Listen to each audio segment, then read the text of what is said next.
La dernière conférence de la Web School Factory avait pour titre « Destination digitale ».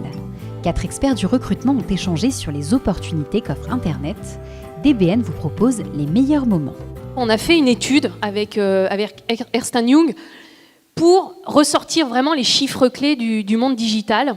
Et alors en fait, ces chiffres, ils sont incroyables. Parce que à côté de la morosité ambiante, eh bien finalement, le digital, c'est quoi? C'est plus de 40% de croissance du chiffre d'affaires d'une année sur l'autre, dont un tiers est réalisé à l'international.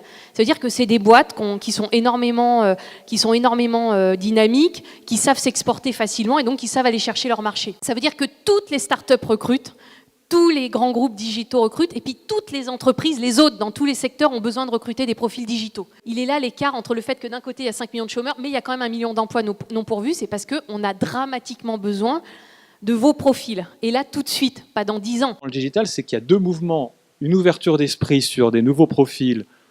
Les femmes ont toutes leurs chances. Les autodidactes, pour un certain nombre de métiers, ont leur chance. Les profils internationaux ont absolument leur chance. Donc ça, c'est une tendance. Et puis, il y a une autre tendance qui est à la recherche de formation initiale. Moi, j'ai été contacté par Amazon ce matin, qui envisageait de me confier des recrutements, plutôt fier.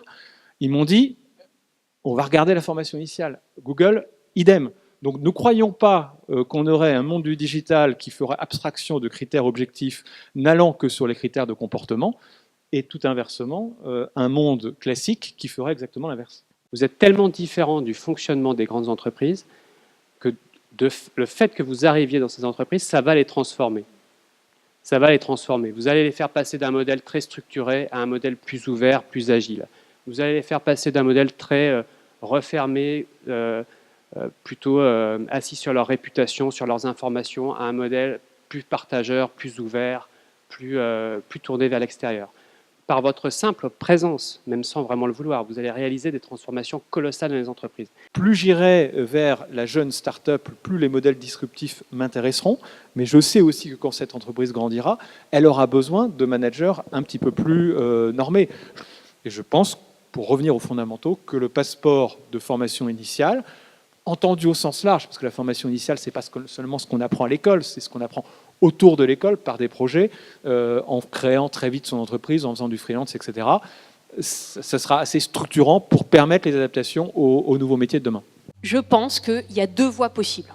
Soit je deviens le meilleur expert en SEO, soit je deviens le meilleur développeur en PHP avec Zend et que j'ai toutes les certifications Zend. Soit j'ai une autre ambition, et qui est pas forcément plus noble ou mieux rémunératrice ou quoi que ce soit. J'ai une autre ambition qui est d'être appelé à peut-être créer une entreprise ou développer une start-up ou un jour diriger, etc. Et dans ce cas-là, il va falloir que vous vous démerdiez pour avoir des formations complémentaires. Donc par exemple, si vous faites un stage en première année, choisissez un stage pour aller voir ce que c'est que la SEO.